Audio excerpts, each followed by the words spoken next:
आकाशवाणी देहरादून से प्रस्तुत हैं प्रादेशिक समाचार। पहले मुख्य समाचार। संसद के दोनों सदनों में राष्ट्रपति के अभिभाषण पर धन्यवाद प्रस्ताव पर चर्चा जारी। गृहमंत्री अमित शाह ने नए आपराधिक कानूनों के तहत शीघ्र सुनवाई और न्याय की गारंटी का आश्वासन दिया।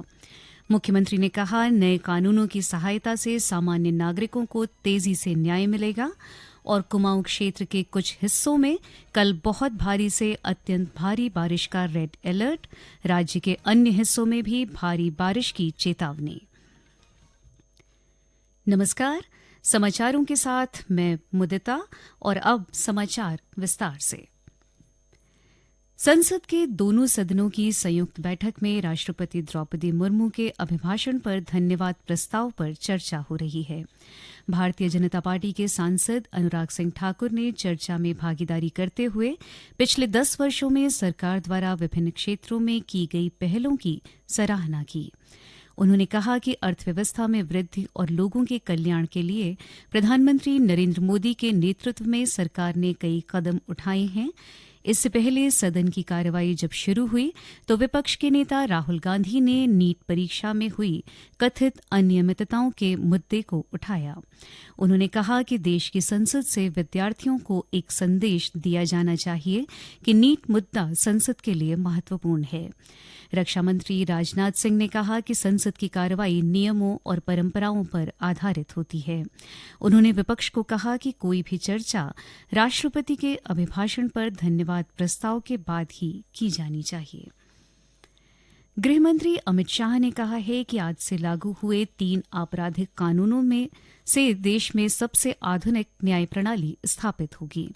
उन्होंने कहा कि भारतीय लोकाचार में अंतर्निहित ये नई व्यवस्था अब पूरी तरह से स्वदेशी है। श्री शाह ने कानूनों के बारे में नई दिल्ली में मीडिया को जानकारी देते हुए कहा कि नए कानून त्वरित न्याय और पीड़ितों के अधिकार सुनिश्चित करेंगे।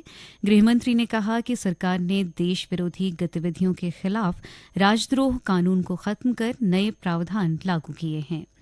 3 नए कानून भारतीय न्याय संहिता, भारतीय नागरिक सुरक्षा संहिता और भारतीय साक्ष्य अधिनियम आज से लागू हो गए हैं। ये नए कानून जांच, सुनवाई और अदालती प्रक्रियाओं में प्रौद्योगिकी के उपयोग पर बल देते हैं। इसे देखते हुए राष्ट्रीय अपराध रिकॉर्ड ब्यूरो ने मौजूदा अपराध और अपराध ट्रैकिंग नेटवर्क और प्रणालियों में 23 संशोधन किए हैं। मुख्यमंत्री पुष्कर सिंह धामी ने देहरादून स्थित पुलिस मुख्यालय में आयोजित कार्यक्रम में भारतीय न्याय व्यवस्था में लागू हुए 3 नए आपराधिक कानूनों का राज्य में औपचारिक शुभारंभ किया। मुख्यमंत्री ने कहा कि नए कानूनों के माध्यम से अंग्रेजों के समय के पुराने जटिल कानूनों का सरलीकरण किया गया है। उन्होंने कहा कि सामान्य नागरिकों को इन कानूनों की सहायता से तेजी से न्याय मिलेगा। ऐतिहासिक दिन है जो अंग्रेजों के जमाने से पुराने कानून जो जटिल थे और न्याय मिलने में जिनसे देरी होती थी उन सबको सरलीकरण किया गया है और जो अपराधी हैं वो किसी भी स्तर पर नहीं बच पाएंगे और जो आम आदमी, सामान्य आदमी है उसको तेजी से न्याय मिलेगा। राज्य सरकार की तरफ से भी सारी व्यवस्थाएं यहाँ पर कर दी गई है। 20 करोड़ रुपए का बजट भी इसके लिए जारी कर दिया गया है, पहले से स्वीकृत कर दिया है। मैं आज इन नए कानूनों को लाने के लिए माननीय आदरणीय प्रधानमंत्री नरेंद्र मोदी जी का, हमारे गृह मंत्री आदरणीय अमित शाह जी का उनका धन्यवाद करता हूं, उनका अभिनंदन करता हूं। सभी प्रदेशवासियों को, पुलिस विभाग, आम जनता को, सबको बधाई देता हूं, शुभकामनाएं देता हूं। नए आपराधिक कानूनों पर राज्य के पुलिस महानिदेशक अभिनव कुमार ने कहा, आपराधिक न्याय प्रणाली के संदर्भ में यह मुक्ति का दिन है। अब से हमारे देश में स्वदेशी आपराधिक न्याय प्रणाली लागू होगी। उन्होंने बताया कि नए कानूनों के संबंध में 30 जून तक 24,000 से अधिक पुलिसकर्मियों को ऑफलाइन और ऑनलाइन प्रशिक्षण दिया गया है। क्रिमिनल जस्टिस सिस्टम के लिहाज से आज का दिन आजादी का दिन है। जो अंग्रेजों के समय के जो 3 क्रिमिनल लॉज थे और सीआरपीसी में यद्यपि 73 में परिवर्तन हुआ था, लेकिन आज पहली बार सारे कानूनों में इतना बड़ा क्रांतिकारी परिवर्तन हुआ है और मैं कहूंगा कि अब फाइनली एक तरह से स्वदेशी क्रिमिनल जस्टिस सिस्टम हमारे कंट्री में लागू होगा। तो पुलिस विभाग में खास तौर से हम लोगों ने इसमें ट्रेनिंग का जो एस्पेक्ट था, जो उपकरण चाहिए थे, जो हमारी प्रक्रियाओं में, जो हमारे रूल्स रेगुलेशंस में परिवर्तन होने थे, उन सारी चीजों पे हमने अलग अलग समिति बना के काम किया था। बताना चाहूंगा कि 30 तारीख तक हमने लगभग 24,000 से भी अधिक पुलिसकर्मियों की ऑफलाइन और ऑनलाइन ट्रेनिंग पूरी करवा दी। तो इसमें मेन लक्ष्य ट्रेनिंग का था। दूसरा जो CCTNS है जिसके माध्यम से हमारी FIR दर्ज होती हैं, तो उसमें भी आवश्यक परिवर्तन कर दिए गए थे। और कल रात से ही, मतलब 12 बजे के बाद से ही नए कानूनों के हिसाब से भी FIRs का रजिस्ट्रेशन शुरू हो गया है। और अभी तक जो मेरी जानकारी है कि अलग अलग धाराओं में 3 प्रदेश भर में FIR ऑलरेडी दर्ज भी हो चुकी हैं। नए आपराधिक कानूनों के संबंध में चंपावत जिले के विभिन्न स्थानों में जन जागरूकता कार्यक्रमों का आयोजन किया गया। जिले के गौरलचौड़ मैदान स्थित ऑडिटोरियम में आयोजित कार्यशाला में नए कानूनों के संबंध में जानकारी साझा की गई। इस अवसर पर विभिन्न विद्यालयों के छात्र छात्राओं, पुलिस, ITBP, SSB के जवानों सहित स्थानीय लोग मौजूद रहे। इसके साथ ही जिले के विभिन्न थाना कोतवाली में भी जन जागरूकता कार्यक्रमों का आयोजन किया गया। ये समाचार आकाशवाणी के देहरादून केंद्र से प्रसारित किए जा रहे हैं। ताजा समाचार के लिए आप हमारे सोशल मीडिया X व Facebook page Akashvani news Uttarakhand को फॉलो कर सकते हैं। साथ ही ये समाचार हमारे YouTube channel Akashvani news Uttarakhand पर भी उपलब्ध हैं। मौसम विभाग ने कल कुमाऊं क्षेत्र में कहीं कहीं बहुत भारी से अत्यंत भारी बारिश का रेड अलर्ट जारी किया है।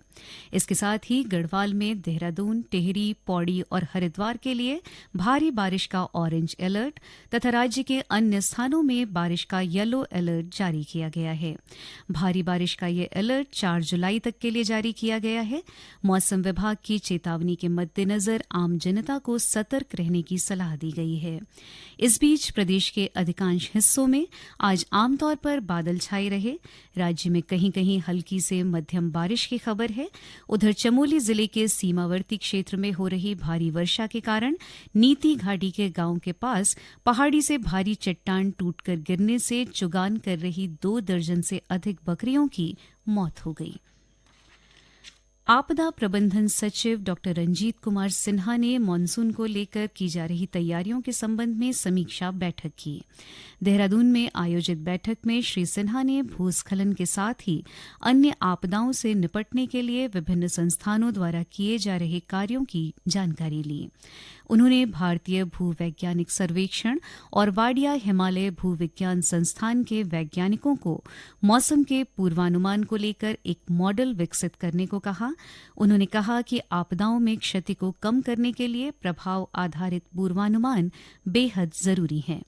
उन्होंने राष्ट्रीय जल विज्ञान संस्थान रुड़की के वैज्ञानिकों को बाढ़ मैदान क्षेत्रीकरण की रिपोर्ट का उपयोग कर उत्तराखंड के लिए बाढ़ प्रबंधन की एक विस्तृत योजना बनाने के निर्देश दिए। बद्रीनाथ विधानसभा उपचुनाव को सकुशल संपन्न कराने के लिए PG कॉलेज गोपेश्वर में जोनल और सेक्टर मजिस्ट्रेट सहित 464 पोलिंग कार्मिकों को दूसरे चरण का प्रशिक्षण दिया गया। इसमें मतदान का सामान्य प्रशिक्षण और EVM व VVPAT का व्यावहारिक प्रशिक्षण शामिल है। इस 2 दिवसीय प्रशिक्षण कार्यक्रम में 920 कार्मिकों को प्रशिक्षण दिया जाएगा।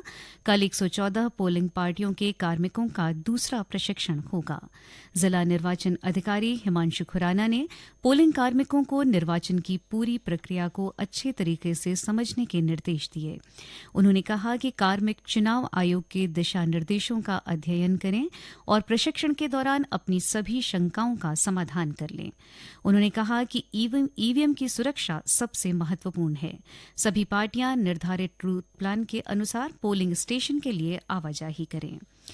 राष्ट्रीय परीक्षा एजेंसी NTA ने पुनः परीक्षा के बाद आज 1563 परीक्षार्थियों के संशोधित परिणाम घोषित कर दिए।